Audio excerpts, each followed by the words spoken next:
Welcome to FO Talks. With me is Saya Kiba. She is a professor at the Kobe City University of Foreign Studies. You may recall her from our previous conversations on Japan-Philippine relations and Japan's internal politics. Today we're talking about the latest developments in East Asia. US President Donald Trump's 5-day Asia tour has ended. In Japan, he met Prime Minister Sanae Takaichi. They signed agreements on rare earths, defense, and trade. From Japan's vantage point, did Takaichi make the most of this visit? Saya, what signals did she send both domestically and internationally? So overall, in Japan, we highly evaluate the performance of the summit between the US and Japan, and there were actual agreement, particularly on the rare earths and tariff, but we all understand that it was prepared. Those agreements were prepared even before Takaichi was elected as a prime minister. So it was more arranged by the staff of the Ministry of Foreign Affairs or the staff in charge of the tariff agreement under the previous Ishiba administration. So it's actually it's not very new. However, we all appreciate the active performance of the new female prime minister, and then her expressive face with Donald Trump. And so just after her inauguration, she visited Malaysia for the ASEAN meetings and South Korea for the APEC, and then she hosted Donald Trump in Japan. So it was a very successful weeks of her familiarization to the international society. But it is too early to judge what she could achieve through the Japan-US summit between her and the Donald Trump. Right. For our global audience who may not be aware, Prime Minister Sanae Takaichi is Japan's first female prime minister, and she has already gotten branding by a lot of the global media. They consider her as a center-right and right-wing personality, and she is considered a hardliner on defense. Please correct me if I'm wrong, Saya. Right. You're right. And she has actually promised to raise defense spending. But do you think Japan is willing to take on a more proactive security role? Because that will be seen with a very different lens when it comes to regional actors like China and South Korea. So do you think that will happen? Well, it's quite questionable because the platform, the promise of new Prime Minister Takaichi is to increase defense budget. At the same time, we will maintain the high quality of social welfare, and then she will also seriously consider, the tax reform. So we really wonder what will be the source. What is the source of the budget for the defense budget? So yeah. We're not sure because the increase of the defense budget has been already announced by the previous administration under Prime Minister Kishida, and yet we do not have really a concrete plan of what to do. So for the neighboring countries, we always have, Japan always have two kinds of counterpart, and then we have to consider, how to send signal to two kinds of the counterpart. For the first counterpart is, of course, the U.S. So to the U.S., particularly under the Trump 2.0, we have to say that, okay, we will do our burden, we will defend ourselves.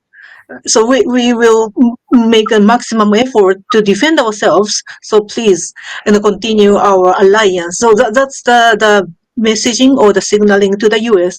Well, to the second audience is a neighboring country in Asia. So we do not really worry about the reaction from South Korea because the U.S., South Korea, Japan has enhanced the trilateral cooperation, and the relationship between the South Korean president and our new prime minister is not as bad as previously expected. Well, the China, it's with or without the defense budget increase, the China always feels some risk towards us. and more wider Asia. If we talk about Asia, we have a lot of very important partners in ASEAN countries, Southeast Asian countries. So we have to send a signal to them that we still have some possible cooperation menus. So the free, open, and rule-based international order of free and open Indo-Pacific is not just like a lip service of slogan, but Japan is making the real effort to achieve those goals with increasing the defense budget. Right. The pictures and videos of Prime Minister Takaichi with U.S. President Donald Trump have really gone viral, especially her enthusiastic show of, I would say, solidarity with President Trump. But Right. how is that going to be seen, especially when it comes to China? Because it looks like Japan is forming a more close alliance with the US. But do you think China is going to see that as a risk, or China does not really think that is going to affect things in the region? Well, it was very good that Prime Minister Takaichi, just after she received Donald Trump in Tokyo and Yokosuka, she had a bilateral summit with Xi Jinping in South Korea, and then that summit was successful. And for Chinese media and then Chinese premier, probably Takaichi has been known as a very conservative, like a very close friend of Abe. But after inauguration, obviously she toned down her very hard stance toward China, and then that China side has already understood that Takaichi is actually modifying her position. So in the Japan-China summit meeting, both sides agreed the importance of ensuring effective crisis management and communication between defense authorities to prevent any escalation of the tension. And Prime Minister Takaichi also expressed a serious concern regarding China's export control on rare earths. And then two leaders affirmed that they would strengthen communication between relevant authorities on the trade issues. So I think it was very practical, and then it was a good start between two countries. So even though we are expanding cooperation with the U.S., at the same time, our government tried to maintain better relations, good relations with China through the diplomatic method. Right. Saya, you've given us an idea of how President Trump's visit to Asia was viewed by China and also South Korea. But I want a more Japanese take on this, because the Trump and Xi meeting during the Asia tour was the most closely watched event of the week. There was talk about fair competition and mutual respect between the two giants, but there was still ice in the room. It wasn't really close ties as they were hoping it would be. How did Japan read the meeting and the outcomes?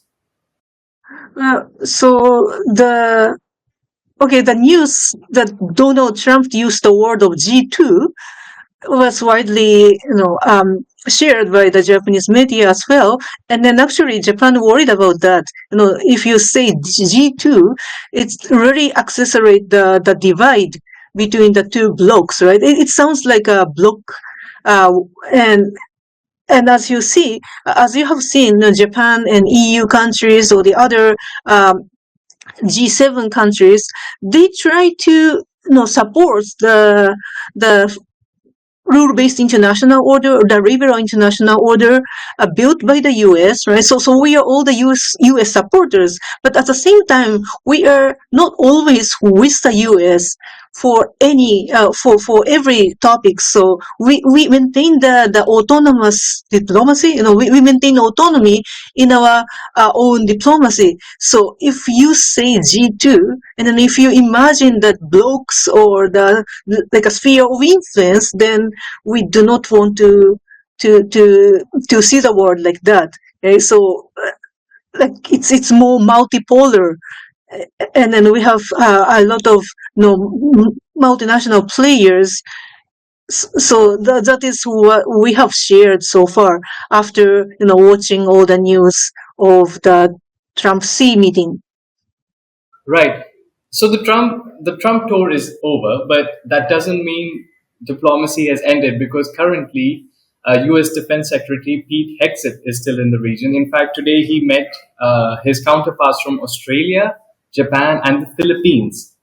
And these are some of the countries that I want to talk about more and maybe get your perspective because apart from just Japan and South Korea and China, there are other players in the region as well, particularly the Philippines, particularly ASEAN.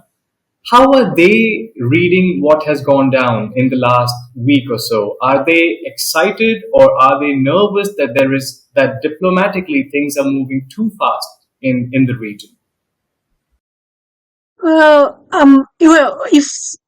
If through reading the major news or the media or SNS in ASEAN countries or Southeast Asian countries, they are not excited, but they are not too much critical. They are just wait and see. They are watching. Nobody can be very very excited saying the US is back to Asia. No, it's not like that. So of course, the U.S. allies in this region, the Philippines, Australia, South Korea, Japan, we are happy for the fruitful outcome of the bilateral meetings. But at the same time, the ASEAN member states remain very, very calm, and they are still very critical to the U.S. Position towards Israel Hamas, towards the so-called democratization, which was actually eroding under the Trump 2.0. So I think that they are just watching, right? So, one final question for you. What do you Yeah. think are going to be the next few steps that Japan is going to undertake? There is talk that a squad is forming, apart from the quad, which obviously has Japan, India, US, and Australia. But now there are talks of a squad as well. So, do you think Japan is going to basically increase its multilateral diplomacy, or do you think it will stick to its bilateral and trilaterals with the US and South Korea? I believe that Japan will expand that multilateral frameworks with different partners and the counterparts in the region. So not only the security, but also for the economic security, which is very important, like supply chain, right, or the intellectual property. And then in that sense, we need to closely work with the ASEAN member states or some selected member states. Actually, in Malaysia for the ASEAN meeting, the Prime Minister Takaichi also attended the ASEAN Zero Emission Conference. So, which is the framework between the Japan and the Southeast Asian countries. So, those zero emission or the energy issues or the climate change, they are also very important as well as the hard security. So, probably the Japan will continue. Japan will highly value the ASEAN framework. And at the same time, with the selected topics, the Japanese government will formulate more minilaterals and multilateral framings. Right. So I think the big takeaway is that there are going to be more minilaterals and more multilaterals in the region. And on that note, I want to thank you, Saya, for joining us and taking the time and sharing your perspectives and for giving your great analysis on what really went down with US President Donald Trump in the region. Thank you so much. Thank you so much. Join the conversation at Fair Observer and subscribe to our YouTube channel.